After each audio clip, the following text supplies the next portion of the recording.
keeping the learning on. KTLO, keeping the learning on. Here again, Friday, a special Friday, and I can't let today go by without mentioning what today's date is, which is the 11th of September, which is a deeply meaningful date to us here in the US of A. I'm thinking particularly of some very lucky friends.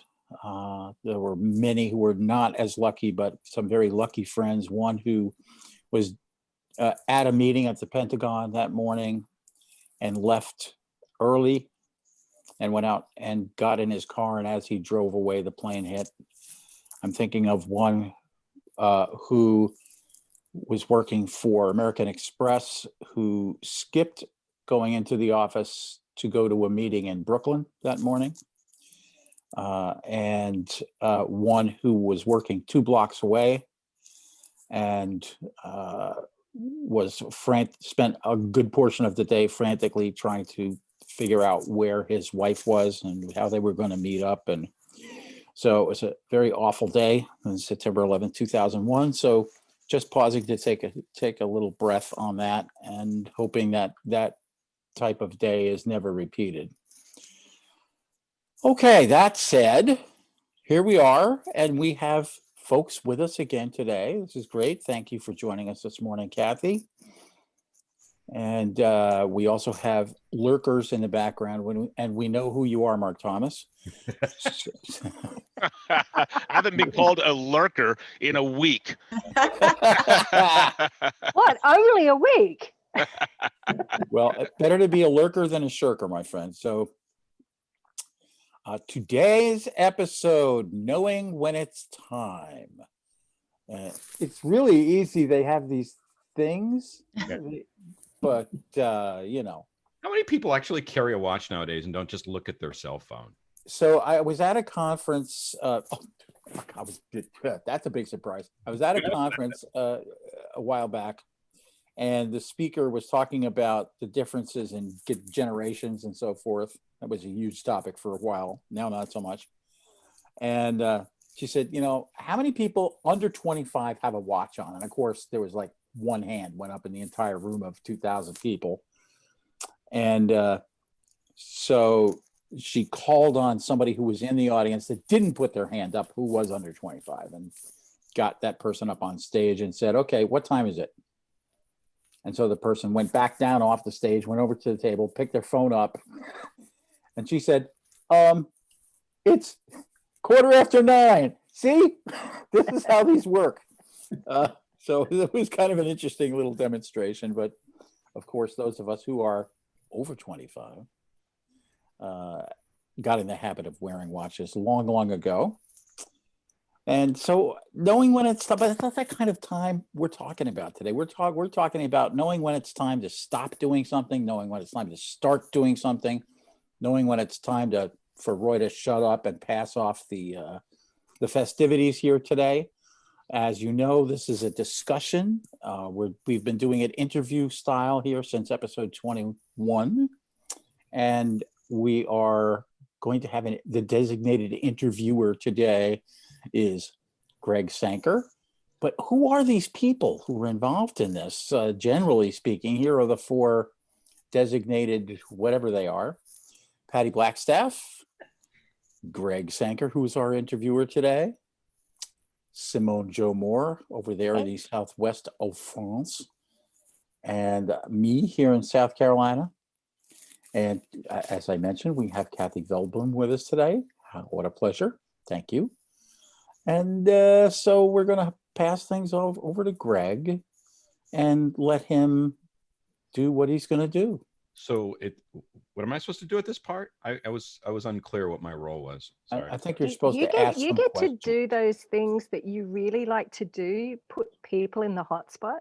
Yeah, I do like doing that. In fact, I don't even know Kathy outside of our online relationship, but last week I put up my hand while she was talking, like, "Oh, I want to add to this," and this is unrehearsed. Kathy's sitting there going, "Where are you going with this?" And she assumed that I was saying, could you stop talking? I really need to get in with here. And so my goal today is I'm going to try to interrupt Kathy for real today, like so that, you know, that I can, Perfect. yeah, okay. Kathy, Be ready. I'm looking forward to it. be very afraid. So our topic is, and it can be applied to a lot of different things. Our topic today, though, is when you're executing a strategy, building a company, trying to achieve a task, and it just isn't working. How do you deal with that? How do you know when it's time to change course? Because there's a lot of voices in the entrepreneurial world and the you can be successful kind of world that talk about, you know, when the going gets tough, just keep going. When it gets the darkest is before dawn. And a lot of this, a lot of imagery about you just need to keep working and you're going to be successful. And yet so many times we're working on something that is never going to be successful. And we look back and we say, I should have known. I should have made a change. So Patty, you'd use the term double down. And I want to see if you could do us a favor and define what that means in this context, and then talk about what doubling down looks like as a leader, as somebody who's trying to be successful. Okay, so double down to me means that you're going on a certain path and you're thinking, uh-oh, you know, this isn't quite working the way I'd like to. I think I'm going to throw more at it. I'm going to throw more resources. I'm going to throw more money. I'm going to throw more at it. And you're kind of invested in it. So the psychological term for that is sunk cost fallacy, where you have an aversion to changing the status quo because you're so invested. You're invested with unrecoverable resources. And because they're unrecoverable, you absolutely believe you need to keep doubling down to get your investment back. So I'll give you an example that everybody can understand. So everybody's done this. And if you haven't, you're lying. You go to an expensive restaurant and they're known for their amazing prime rib dinner. So you're spending a fortune and you go all in. The plate arrives. This sucker is massive. It could feed you for a week, right? But here you are. You're doubling down. You're forcing yourself to eat the whole thing because it's in front of you, right? You're heavily invested. This is a $75 meal. So you love the taste, but with every single bite, you ignore the sensations of the pending, digestion nightmare, and you bury your doctor's message about your cholesterol and your spouse's voice about eating healthy. And after all, you've got deep pockets into this sucker. And so you're going to get every last bit out of it. And you're ignoring the hours of regret, the future pain, everything else that's going to come in on top of you in the next 3 days because you sunk $75 into this prime rib and you cannot not eat it. Wow, I did not see that example coming. So, and I think you threw that at me just to get even with me. But when I'm hungry. Yeah, exactly. So the sunk cost fallacy. Roy, can you expand on that before I kind of challenge that a little bit? Well, sunk cost, as we know, is money we've already invested in something. And it's just an accounting term, and it's incorrect English, I might add, but that's another story.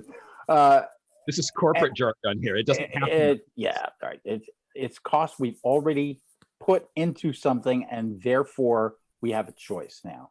If we're at a crossroads and we have a decision about whether it's working or not, and it doesn't seem to be working, but we've spent $450,000 on it, we just have to try to recover that money and get some ROI here. So the fallacy is that, you're going to get it back. You're going to get that money back. You may or may not, and you're probably not if you've invested that much and you're not being successful. Yeah. So I've seen this in corporate life, though I wouldn't want to point fingers at any particular person that I've ever experienced. But we land funding for a project or something we want to do, and when it's not really panning out, we double down, right? Because we have this sunk cost. Who wants to say I spent $500,000 of corporate dollars, and I'm not going to produce any results? That makes me look like a failure. The point is we keep ignoring all of the stuff that keeps coming up at us. Right. So tell us that that's not going to work, right? So Patty, tell me about the bad behaviors that stem from that moment where you as a leader, you as the budget holder, you might recognize that, hey, I don't know that this is going, or what bad behaviors? A lot of it's buried in justification, right? So we've witnessed somebody else do it, right? Oh, I saw Gary Vee do this, and so we've witnessed somebody popular who's done something a certain way, and we keep jumping in, we keep hanging on, we keep saying we got to fight for this, and it worked for them, or we take mental shortcuts that are based on our beliefs. Is right? this where you pull out a Jeff Bezos or a Steve Jobs quote and say, as Steve Jobs would say, you gotta, whatever. Right. And people are more likely to choose less enjoyable long-term alternatives if they have invested some substantial amounts, right? So they're willing to feel the pain because the investment's really important. And there's other examples. There's expensive clothes in my closet that don't fit me anymore that I just cannot make myself get rid of. Or I'm a CEO who's sunk year over year time, money, resource investment into something. I'm compelled for a couple of reasons. There's two pieces to this. One of them is the side of the ego that holds shame. And so there is this side of the ego that holds shame that says, but if I admit the $400,000 I poured into this didn't work, then I failed. And how will I be perceived by others, right? And so it's how you care about others. So you keep telling the story that you're successful. You keep telling the story it's going to work. You keep trying to convince, even though all of the people on the front line and everybody else is saying, I'm not sure, and so the behavior is justification and ego and shame. Fascinating. Simone, you humanize IT. Give me the human side of that. It's called yeah, but. Yeah. yeah, but if we just work harder. Yeah, but. I mean, I just couldn't resist that. I'm actually looking at yeah, but over the top of Patty's shoulder there. If nobody's ever met Yebbet before, he's the guy that's supposedly wise and kind of go, yeah, but. So, I mean, see, for me, and some people would be horrified to know that I learned to gamble at a very young age. I think it was about 4 years of age.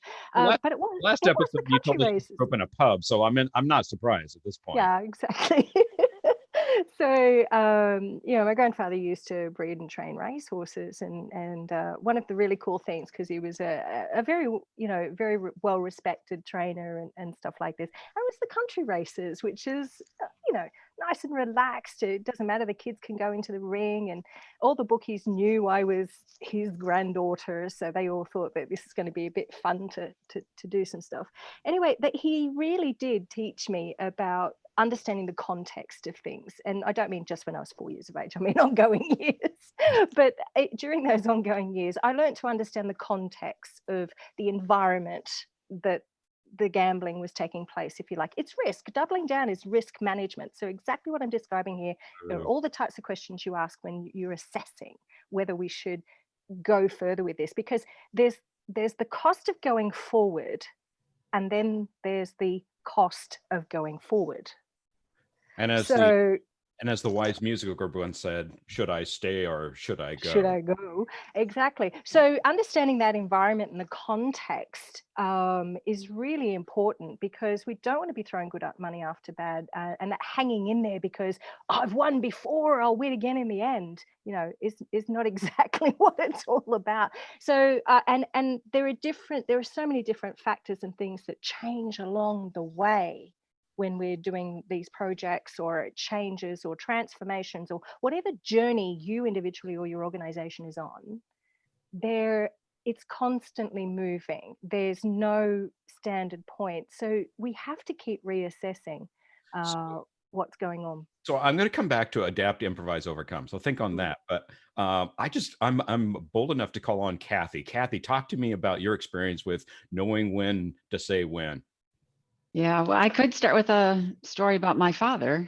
Similar to Simone, he actually started a company and reached the point of should I stay or should I go, and talk to the family about just, checking it in, and we're going to start a photo framing business, to which the dinner went just absolutely silent. He'd already picked out a role for everyone. Thankfully he didn't. Thankfully he stayed in it, and it was a very successful business. For me, I go back a lot to what Patty said. Starting a large project, sometimes you are told what needs to be done. Sometimes you've advocated, and so you've already put your reputation on the line by saying, I think we really need this. You go to the justification, you do the business case, they say, oh, absolutely, and you start on your way. And along the way, you realize that there were factors you didn't think of when you were putting out that well thought out business plan.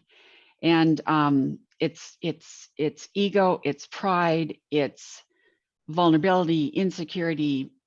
Patty. You So too, huh? something you just said that really triggered something in me was the deeper your identity is tied to it. Yes. The deeper your identity is tied to it, the more deeply you dig in. And even the more you allow your identity to be associated with it. Because I think when it gets to something big, it's a lot more difficult to separate all of that. And so you are all in, and along the way, you're thinking of, yeah, you know, you're not just your boss that you have to go to.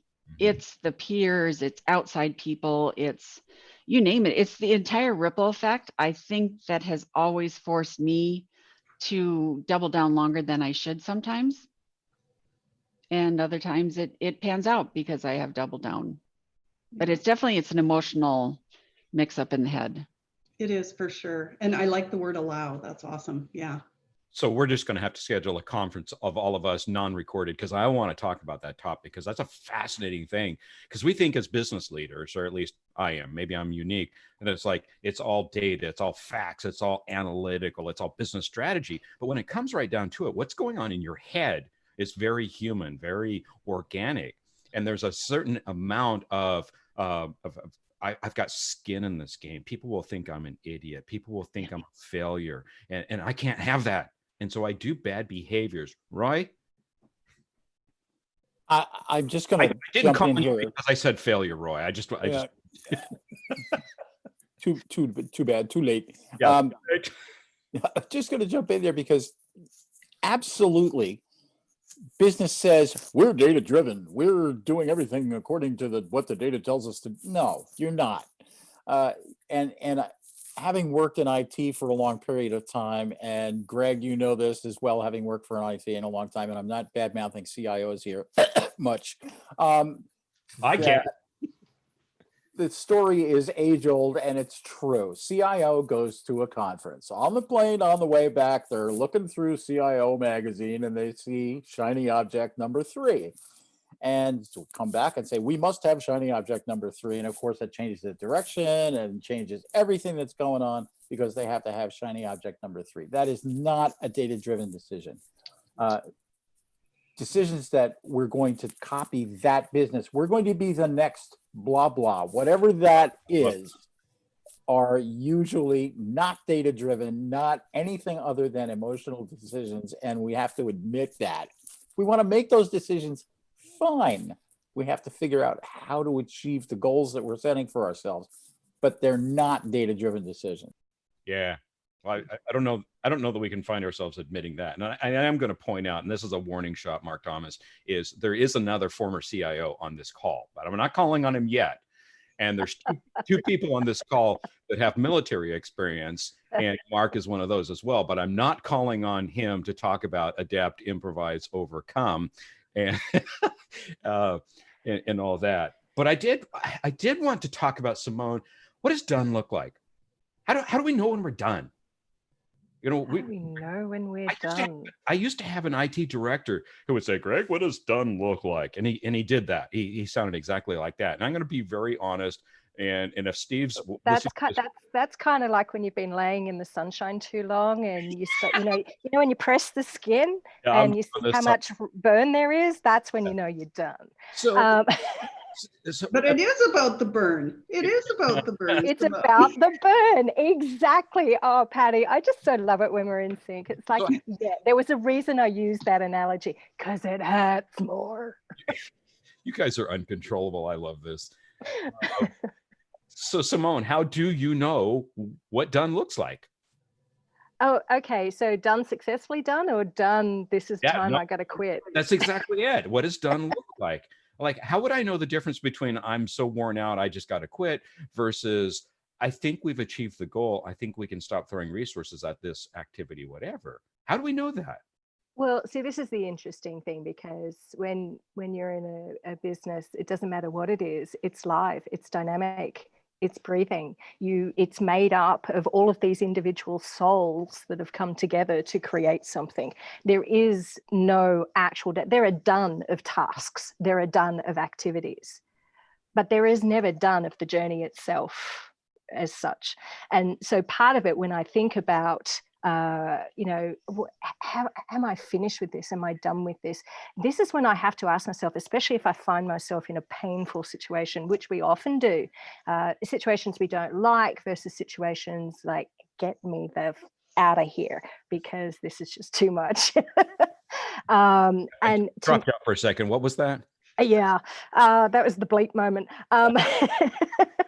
So, I mean, to me, there's really about asking who I am in this moment, in this context. I've been through so many mergers and acquisitions in organizations, and it hurts. And it hurts both yourself. I mean, you have to carry on even knowing you may not end up with a job at the end of this process. Right. So it's really quite interesting. In this moment, in this context, am I still who I want to be? Is it challenging my values? And if it is, what's pinging those off? Which are the factors that are, do I have any influence over those factors? Can I push the boundaries a little bit further? Look, I don't necessarily have to leave somewhere when I'm in that painful moment, but what is absolutely necessary, the very first thing, is to actually take that step back and reassess where it all fits together. Because if this is crushing me, then it's going to be crushing my team too, because if I can't be there for me, I can't be there for them. Yeah, So there you I go. think I'm going to jump in here, Greg, because I think there she goes, making it human again. Let's go down that path a little bit. But I think there's a word here that comes to mind, and it's decline. So if you take a look at any of the times that people are willing to give up, I believe it's human nature not to. I believe it's human nature to double down. I think that we try as hard as we can to double down on sunk costs. We look at something, and I'm going to pick on IT here, because I can't tell you how many times I've come in to put in an enterprise product and do the people side of that change, where it's never about let's invest in an enterprise product. It's let's replace the legacy. People need to feel the pain and decline before they're willing to take a move. And I think it's when pain and decline enter, you're caught in your prime rib dinner, and it isn't until you start feeling that dinner that you feel the sense of regret, and you say, you know what, maybe it's time to double down. But the growth mindset people who are willing to listen to feedback, who are willing and open to reach outside of their own ego head and jump in. I think Roy's got some good examples of some of the double downs, but. Well, actually, I was just going to point out that the clearest description I've ever heard of when it's time for change was a conference keynote speaker, and I'm sorry, I don't remember who it was. They were talking about change, and they said, okay, probably a lot of you are sitting on one of your leg, have your leg up underneath you right now. And of course, people do sit that way quite often. And they said, when that leg goes to sleep or starts to hurt is when you will move. That's how we change. We don't change anything until it starts to either hurt or we're numb. And I think that's a key part of this whole thought process of whether we're done or not is, does it hurt? And how much pain can we tolerate? Does it hurt enough to make me want to change? Right? The tolerate piece is big. Sorry, Greg, I got to jump into this. The tolerate piece is great, because what we do is we shift. we make ourselves just slightly less uncomfortable, but we don't actually change. We don't pull the leg down. We wait until it's impossible to not do it. So that brings up where I was going to go, Patty, and that is there's so many stories of missed opportunities in the business world. Kodak didn't get digital cameras. Blockbuster, didn't get online streaming, and the list could go on. And it may not be a fair assessment of the business acumen of those involved in those organizations, and yet they didn't see that change was necessary. They weren't uncomfortable enough. And a startup or somebody else who saw the opportunity jumped in and took over that. Roy, talk to me about that. Well, I think there's an interesting thing here, and I've talked to other people about this too. There's a fallacy in the Blockbuster story, and there's truth in the Kodak story. Kodak was the first company to produce a digital camera. Yes. Right? Not too many people are aware of that. The reason they're not aware of it is because Kodak decided, there's no future. And besides, we're making all this money by processing film. That's where their income was coming from. Right. So where do you put your attention? You put your attention where the money stream is, right?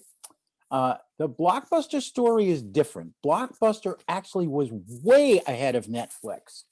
They thought a way to provide streaming to their customers nationwide. They had a partner lined up that was going into the broadband business. Their partner happened to be Enron. And Enron never produced a broadband system that would allow people to receive streaming video. And so that was part of the reason that Blockbuster never got there. They had sunk costs invested in their relationship with Enron for sure, and Enron sank. So, and Enron itself is a story of this too. Enron is the story of the chiefs at the top, the people at the top saying, let's just keep going. The stock has dropped by a factor of 2, right. and Ken Lay is still saying we're going to come back. We're going to come back. Keep putting your money into Enron stock for your 401k. Not so much. So there are different stories there, but we have to be careful about what examples we choose, I think.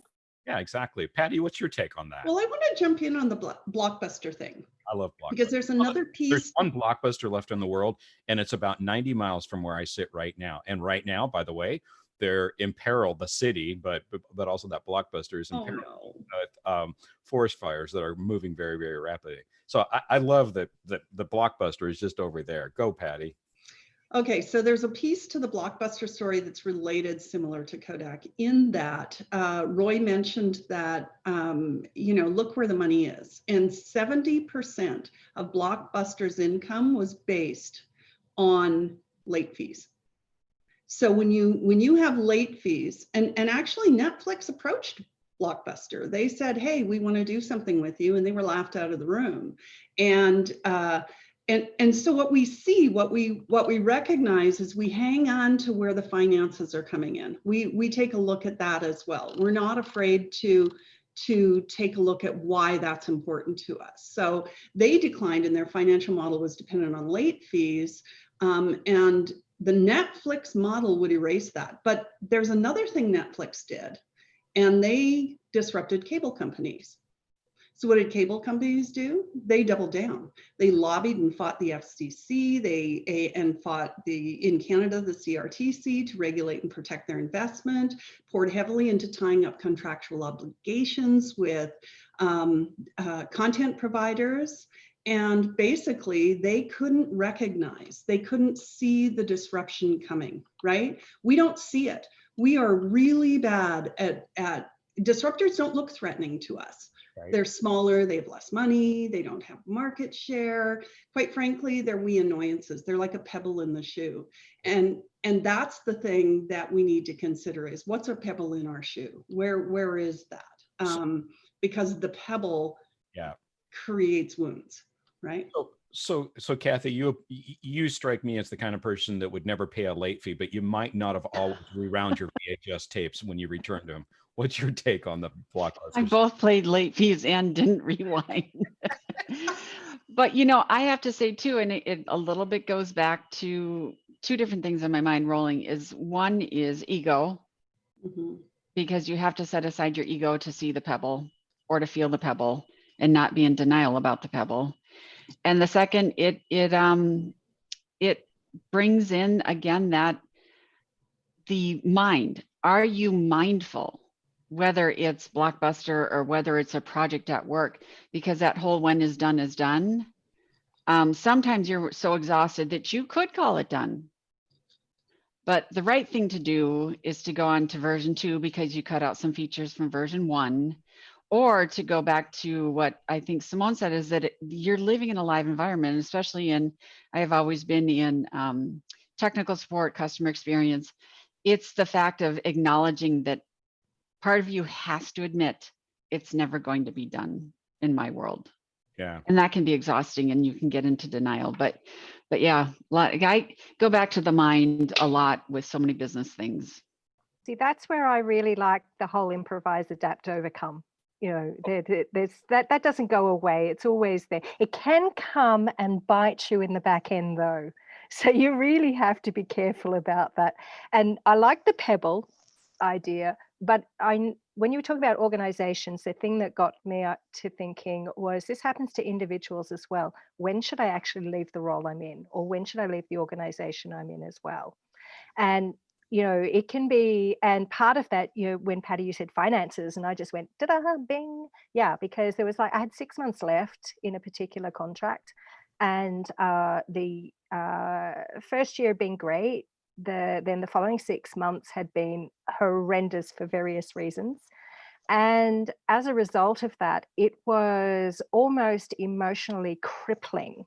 I used to almost pull the car to the side of the road to ease myself, going, it's okay, you've only got another 5 kilometers to go. If you get in the office early, do as much as you can possibly do, spend as little time as possible with the people, you'll be okay, because I knew that in 6 months' time that Navy was going to move us on again.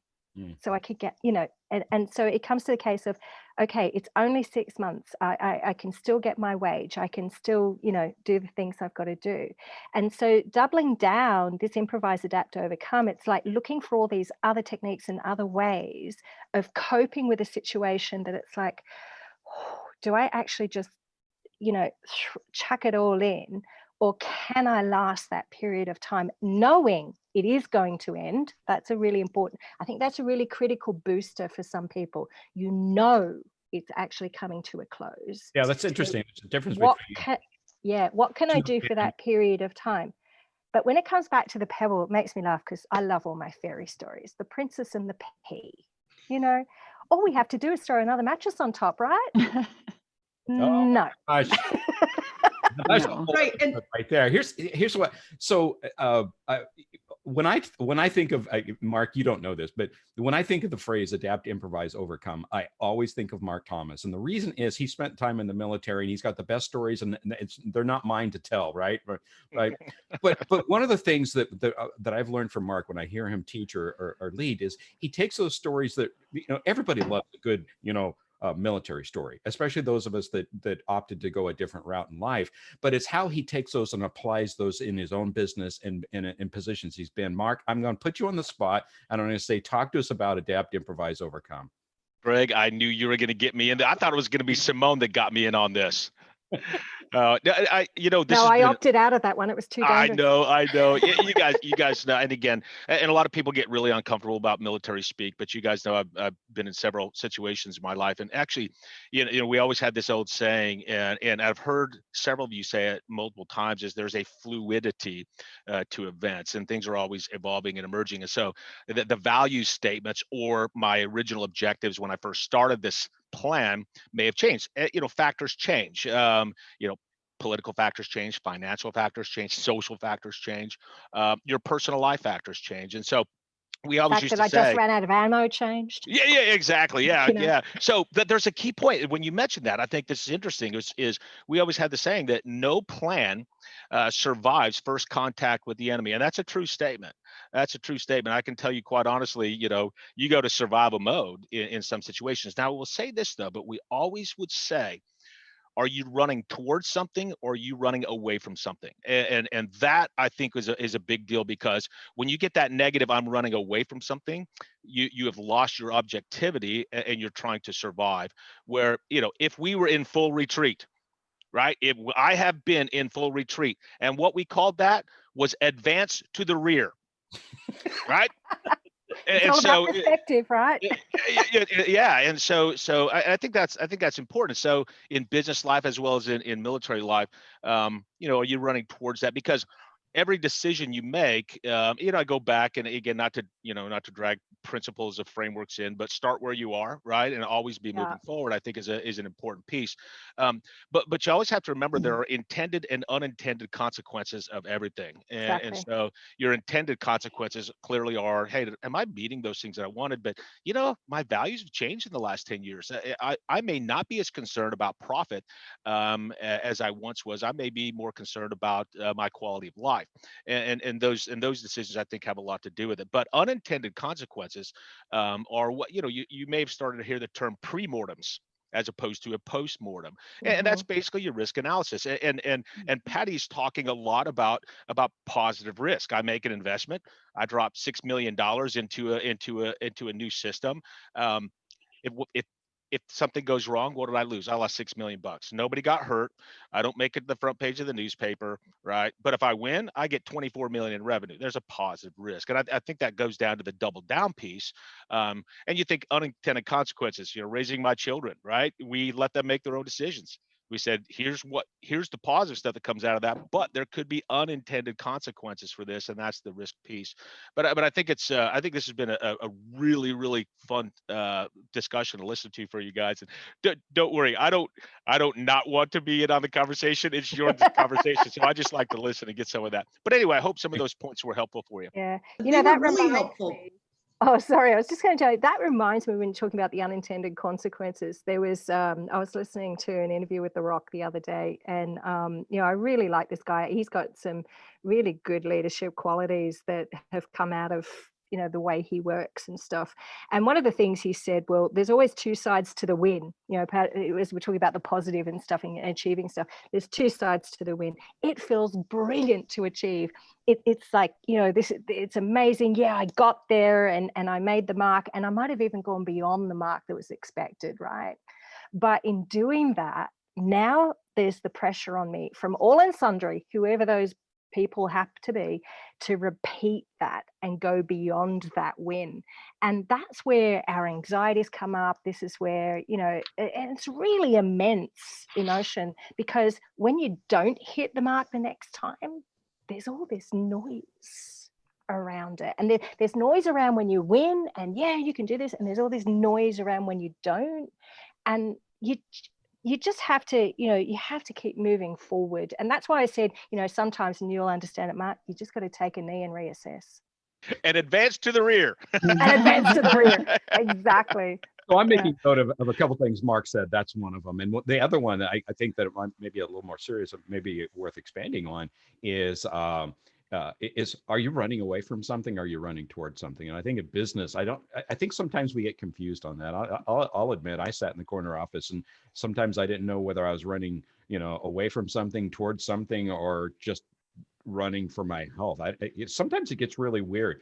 Roy, you've been dying to bring this story to bear, and I've been dying to bring that into the conversation. So tell me about the restaurant. There's this restaurant. I knew he was. Is it near a band camp? It might be near a band camp. If this is the restaurant of which I'm thinking, there was an old church in Rhinebeck, New York. Beautiful old church, and it was abandoned for a long time. And so a couple of New York City entrepreneurs decided this is going to be a great place for a restaurant. And so they bought this old church, and they spent bazillions of dollars renovating it. They hired a famous architect to come in and do all the reno work on the place. And it was really breathtaking. And when it was done, it won several awards. And they hired staff who were either students at or graduates of the Culinary Institute of America, which is right down the road from Rhinebeck in Hyde Park, New York. So they had the best of everything in here. They forgot stuff though. They forgot that they didn't know what the business was about. The business was about the details. And so the design was beautiful to the eye, but the staff couldn't get in and out of the kitchen properly. They were dropping trays of food. They were bumping into each other. There were the time lags of getting around to the different tables and getting into the kitchen, picking up the meal and getting back out again. Were just destroying people's dining experiences. And within months, the restaurant failed. After all of that sunk cost and all of that investment, they weren't looking at the maps, basically. And again, not data driven. They thought this is a cool idea, and it was a cool idea for a while. But they forgot those details that you have to take into account when you take on a project like that. One of them being you have to be able to serve the food to the people, or ain't nothing going to happen, right? Seems to be a restaurant fundamental, doesn't it? One would think. Yeah. Keep wanting to mention the fact that, you know, when Patty's talking about the huge meals, and then there's the way of moving around the restaurant, and you know, there's some couple of very famous places in the world that serve those giant steaks. That's why it's called a tomahawk. It's going to cut you in half. Okay, so that leads to something I want to mention though, because as I was listening to Mark and as I was listening to Kathy, there are a couple of things that came to mind. And one of them is, you know, and it goes back to the pebble in the shoe. You can remove the pebble partway, which is I'm iteratively going to take an action that changes something about the direction I'm going, or you can leave the pebble in the shoe and have to quit the hike, right? So there is some threshold of bleeding that you have to think about and plan for in advance, right? There is how far am I going to go? What's my threshold before I recognize that I need to start seeking outside help or feedback or any of those things? And it's got to be along the way, as opposed to just I mean, that anticipatory vigilance of success and the win can get right in the way of your ability to understand what's happening in the now. Hang on, a really serious question on that. And, you know, recognize when there's, you know, the whole ABC, airway, bleeding, circulation, right? Something you said there with the pebble in the shoe is really interesting. I'm usually one of the ones, hey, you know, that's one of the reasons Australians wear thongs to the beaches, right? You don't have to take off the whole shoe to flip out the pebble. Okay. Yeah. Oh, yeah, that's right. Okay. Sorry. Yep. Language. I won't say the joke I was about to say. Anyway, but I want you to think about ballet. When I was a kid, we used to do a lot of dance and stuff like that. And it was one of the things that it's still one of the things I absolutely adore. But, you know, I remember getting my first pair of toe shoes and what that was like, and the practice that you have to do on this tiny little block of wood and everything else. And, you know, I didn't go as far with that passion. You know, other things come into play, like joining the army. It's just as far from balletic moves, what I can say. You know, when you watch the dedication, the absolute passion to the craft of what someone does and their focus in achieving a particular level of excellence, there is blood. You look at some of those ballerinas' toes. You look at I've actually seen it happen on stage, where because they've been practicing so much and the bleed comes through that satin. So this is another question. That's the other side. Is it actually worth that level of commitment to do that? Right. So that's about the threshold, though, isn't it? I mean, what am I willing? What are you willing to give up? What are you willing to give? There's a threshold of dedication. Kathy, I want to get you in on this one. Yeah, really quick. Yes, there's a threshold of dedication. And I think many people, myself included, being very type A and very driven and, you know, wanting to be successful, knowing when you've hit that threshold. I actually suffered from chronic huge hives all over everywhere for a year. And I told everyone it's just got to be something else. It's not stress. And finally made the decision through everything with that company to part ways. And within a month, my hives were gone. Wow. So I didn't listen because I was so focused on the job and everything I was going to do. I didn't listen to myself. And I've had some coaching opportunities since then with people to talk about, and I think that things might be shifting with COVID, is thinking about your well-being, whether that's mental health or physical health. And I think there's a shift in the world and also in our industry, talking about psychological safety, taking care of each other. It's okay not to be okay. And there's a lot of elements that are coming to bear. But in corporate life, we still have this, but we have to meet our profitability. We have to meet the goal, and where that drives in behavior. So Roy, how do we know when to say it's time to stop? Just stop the insanity here. How do we know when that is? I really love the idea of leave the pebble, quit the hike.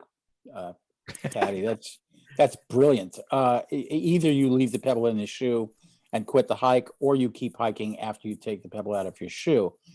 And I think that, if we're on the topic of mental well-being and feeling healthy and everything else, it's an unhealthy decision to leave the pebble and quit the hike, right? Pretty much no matter how you look at it. And I remember having a friend back when I was in the music business, having a friend who is a wonderful songwriter. We co-wrote some songs together, and I recorded some of his material. But he suffered from clinical depression. And I described, he says, how do you see me? And I said, I see you walking down the street with cinder blocks. And every step you take, you drop a cinder block on your foot. And you take another step and drop a cinder block on your foot. You put these obstacles in your own way. And I think to that extent, we ignore what we do to ourselves in order to achieve goals. And we have to be very careful of that. And we have to really focus on what goals are really worth achieving. What am I going to accomplish if I do this? Is it just to make more money? Is it, on the other hand, to safeguard my family? Is it to build a better future for other people? What exactly is it that I'm going to accomplish, and how am I going to accomplish that? And I think at that point, we either take the shoe off and dump out the pebble, or we quit the hike. Yeah, I think the problem is we don't always know what our own signals are when it comes to that sort of thing. And this is where I always come back to, I guess, emotional intelligence and really helping people. And I'm not going to be shy in saying it. And it's not the first time, but that of various issues, we've all had various traumas at work. But I have to tell you, being found in the female toilets sitting under a sink one day babbling was a pretty clear indication I'd reached done. And it's a very, very serious issue, and I will never, there's the jokes we make to cope with situations, but it's not a joke. It's not a joke. So it's definitely not a joke. And one of the things that probably one of the key reasons I got into, I guess, the psychological safety and emotional intelligence side of things so strongly was because of this one incident was a culmination of a whole bunch of things. And that's why I talked about it's a living, breathing thing, that the situation is constantly changing. The other factors coming in, we sort of go, yeah, it's just that. I'm not worried about that. And these little things as they build and build, and we don't always realize the stresses we put on ourselves and the expectation that we take on board that are actually other people's expectations, not what we need for our own who do we want to be. Yeah. So that's a really serious thing for me. It's going to happen, and I will do anything and everything to give people the techniques, the capabilities, the lessons, the stories. I don't care how many of these we tell. I never, ever want to have someone else feel like I felt and I didn't even realize at the time. It took me a long time to process that afterwards.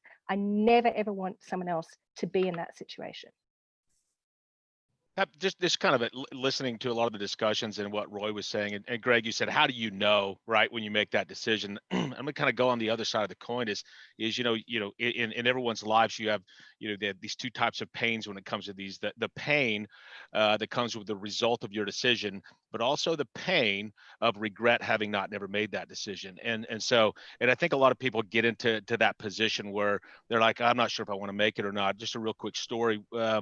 This is back in the 90s, and I was in the military at the time, and we were preparing for armed conflict, and we were visited by a very senior U.S. official. This person, everybody on this call would know, but he brought us all together and he said, I want to let you know that you will never make the wrong decision. Don't ever think you made the wrong decision. You made the right decision at that time with the information you had. The earlier you make that decision, you have fewer facts to go by. But if you in our craft, as you mentioned, Simone, in our craft, the longer you wait to make a decision might mean vital harm to somebody. Exactly. So there's no point that says, how do I make this decision?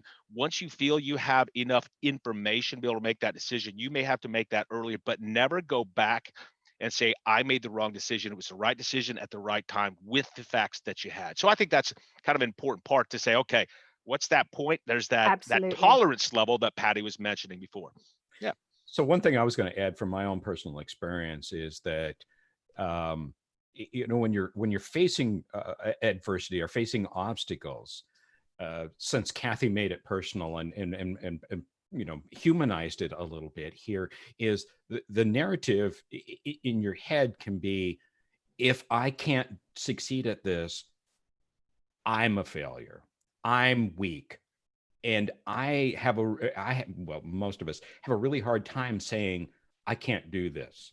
So we do things that aren't good to our own mental well-being, or that adversely impact our family and our relationships, because we're doubled down on this, I'm weak. And that's where we talk about psychological safety and allowing people room. Is you don't know what's happening inside somebody's head when you just look at them, right? And it's like, hey, Patty, just keep going, you can do it, right?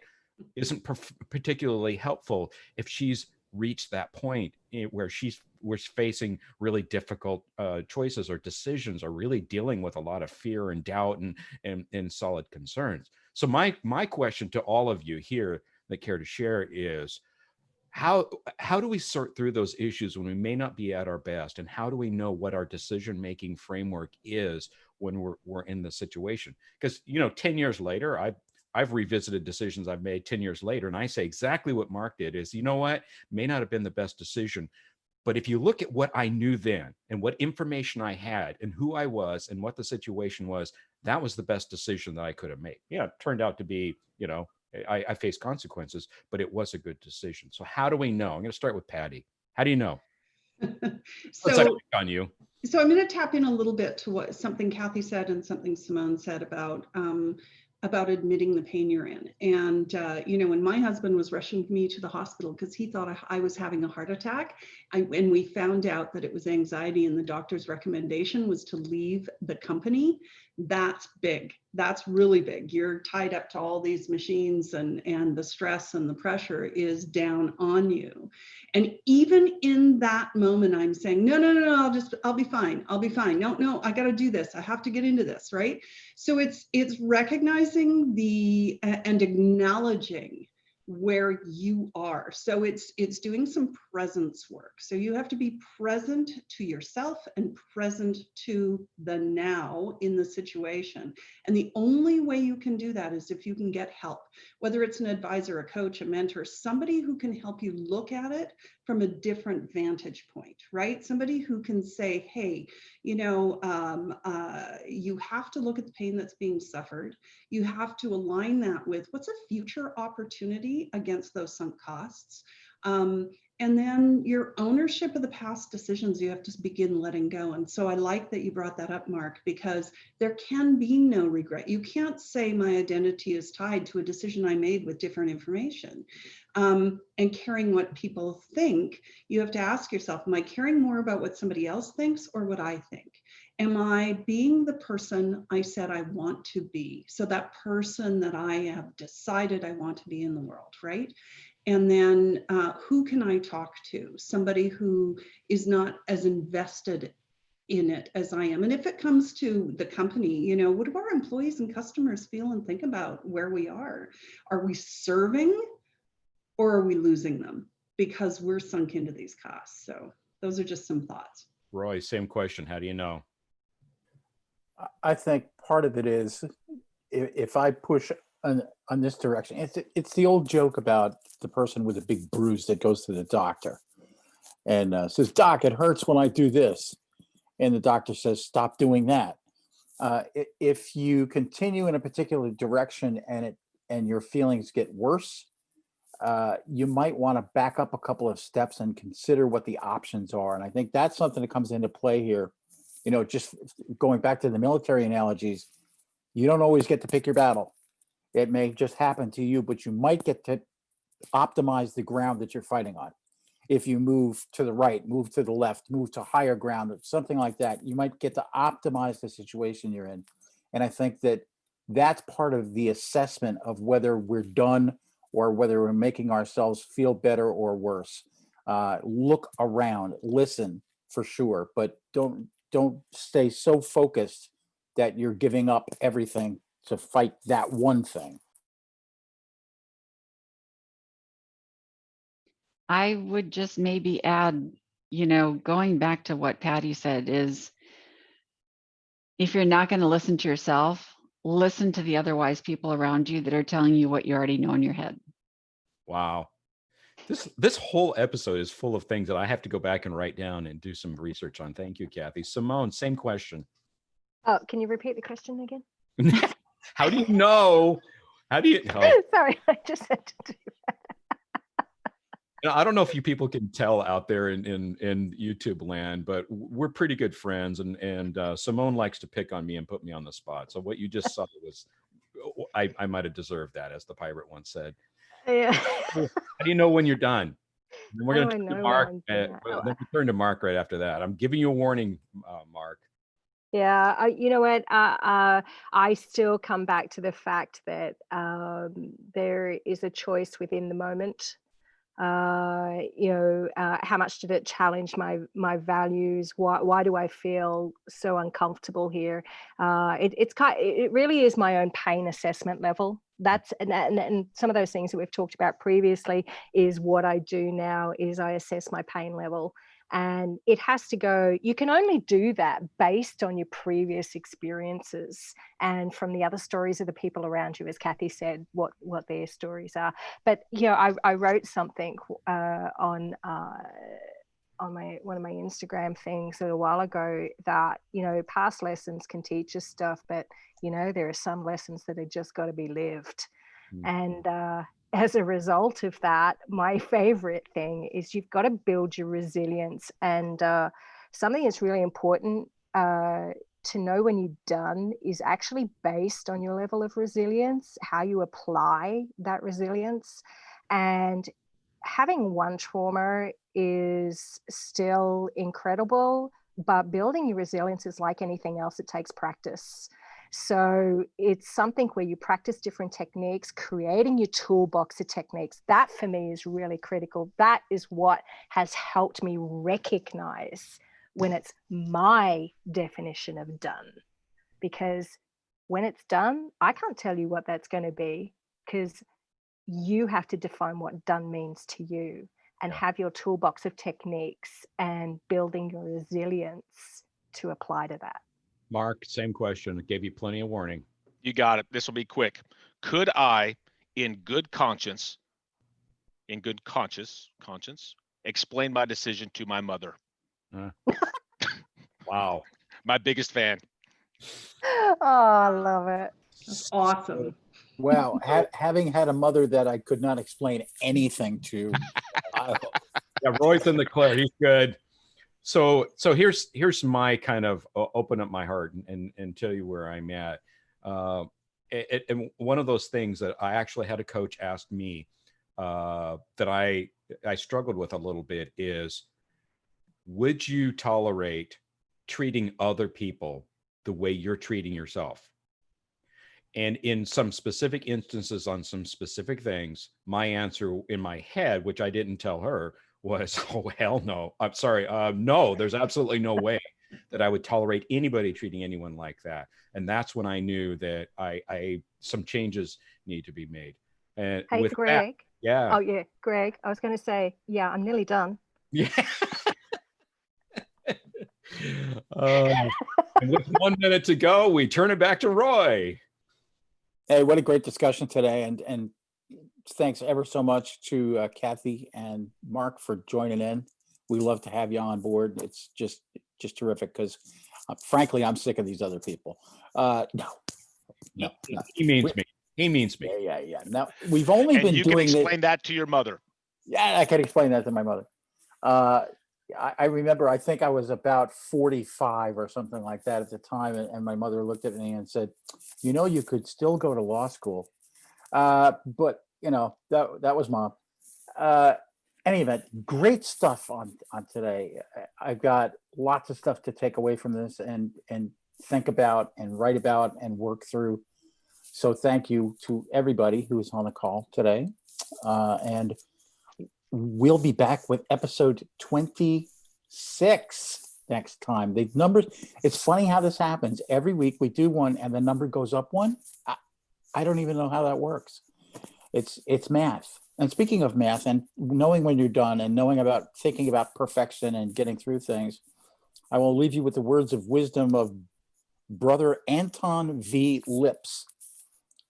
Great name, Anton V. Lips, who said, "It's asymptotic. It never quite gets there. You keep pushing and pushing, but it never reaches the other line."